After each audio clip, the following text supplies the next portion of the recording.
Ray Suarez, next to Iran. Journalists and human rights groups there have charged the government with imprisoning dissidents, part of a campaign to silence criticism of the regime. The NewsHour, along with the Center for Investigative Reporting and KQ San Francisco, have obtained interviews from an Iranian journalist to help tell that story. NewsHour correspondent Spencer Michaels reports.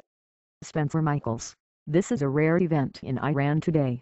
A party in a private apartment to celebrate the birthdays of 10 human rights activists who are all in prison.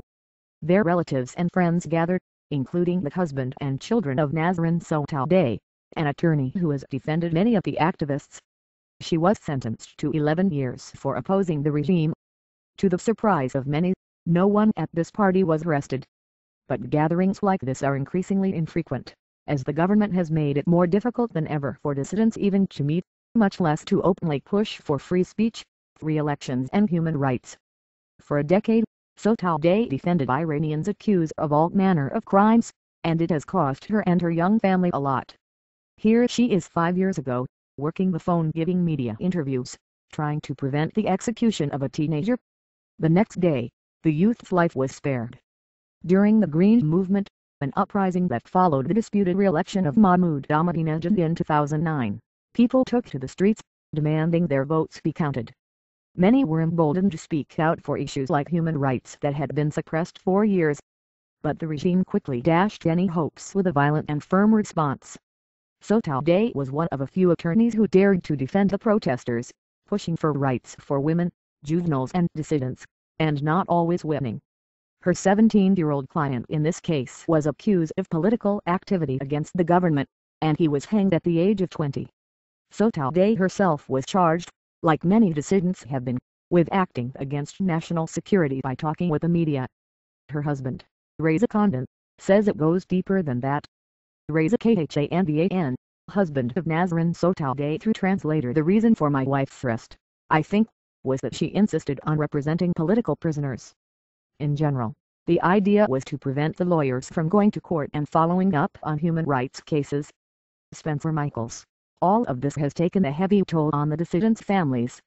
For Sotoudeh, whose prison sentence was reduced to 6 years on appeal, her children are only allowed to visit their mother occasionally. Reza Khandan, and through translator: they make it very hard on political prisoners. In the first 8 months that my wife was in prison, we didn't even have one unrestricted visit. Spencer Michaels: finally, the children, now 5 and 13, did see their mother, but only behind prison glass. Reza Khandan, and through translator: in addition to cameras and microphones, there are guards who stand there and watch us.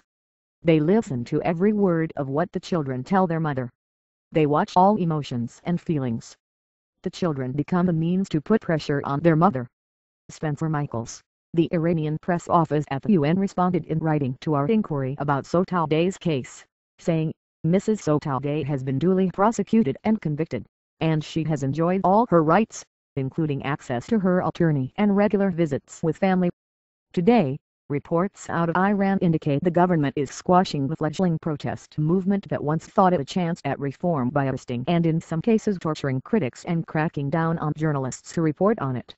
The most well-known of those critics is Shirin Ebadi, winner of the Nobel Peace Prize in 2003. She was Sotoudeh's most famous client and her mentor. Ebadi founded the Defenders of Human Rights Center. After receiving threats on her life, she is now living in exile in England. In 2005, she presided over a meeting of leading human rights activists, many of them, including activist Narges Mohammadi, attorney Mohammad Saifzadeh, and Abdul Fattah Sultani, another attorney, are now in prison because of their activities. In October, thousands of Iranians, including striking merchants from Iran's bazaar, protested the declining economy and the devaluation of the rial. Sanctions imposed by the U.S. and European countries have contributed to the downturn. Stanford Iranian scholar Abbas Milani, himself a human rights activist before he fled Iran, says the government responded with force to the demonstrations. Abbas Milani, Stanford University: the regime is more paranoid today than probably any time since June 2009. They brought out 15,000 Revolutionary Guards into the streets in what was clearly advertised as an exercise in control of social disturbances. This was a show of force that had only one meaning: we know you're unhappy. We know the economy's in a shambles. We know you might explode, but, no, we are ready for you. Spencer Michaels. Since many journalists and activists are in jail, stories about the crackdown on dissidents have been hard to find in the press.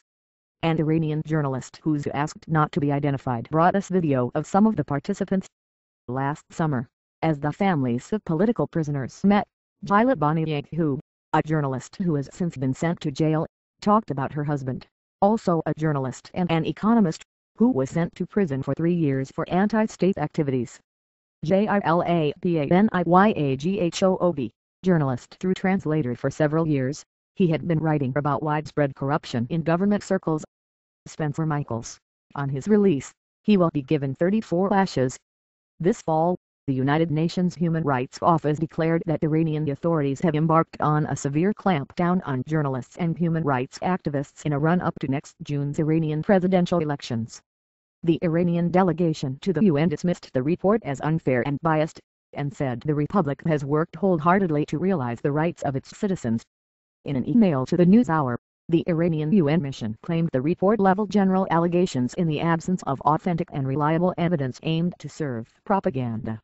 The communication also stated that political parties enjoy the right of freedom of speech and free activities, and the Iranians accuse the U.S. of a long list of gross and systematic violations of human rights, both at home and abroad. Regime critics say they risk years in prison for their actions. Abdul Fattah Soltani, an attorney and co-founder of the Defenders of Human Rights Center, tried to represent leaders of the minority Baha'i faith. His daughter, Maideh Soltani, was interviewed in Germany.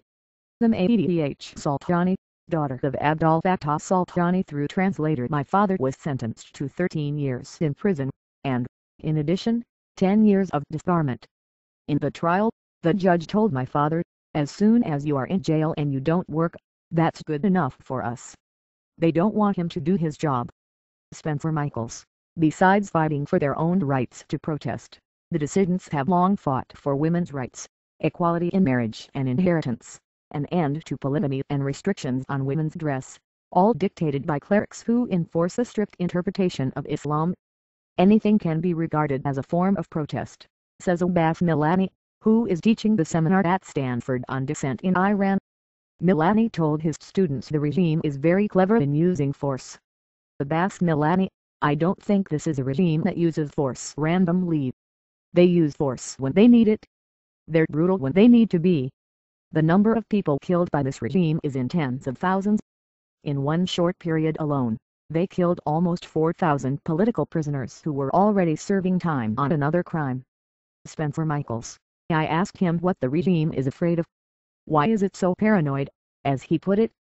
Abbas Milani: they're afraid, because they know the reality. The Iranian society doesn't want them. They are, in my view, not supported by any more than 20% to 25% of the people.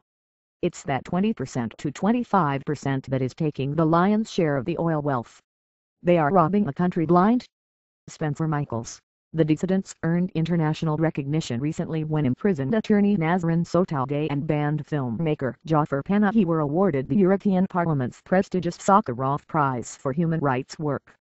The Iranian government refused to let the prize winners meet with the prize sponsors. Still, despite the crackdown, dissidents keep trying to change the regime that is now also under pressure from upcoming elections and a stressed economy. Ray Suarez. You can read the full response from the Iranian government to our reporting on our website.